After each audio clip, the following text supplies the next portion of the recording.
Hey guys, it's Jenny and welcome back to my channel. So in this video we are going to be making a Marvel pancake art shield. See if I can say that right. And this was a request by my daughter.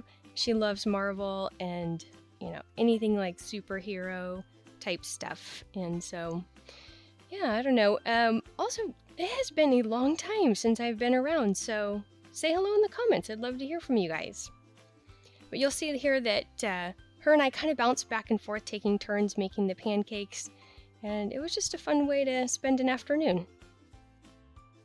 Also, check out my blog that I linked below, and I have all of the products that I use for this.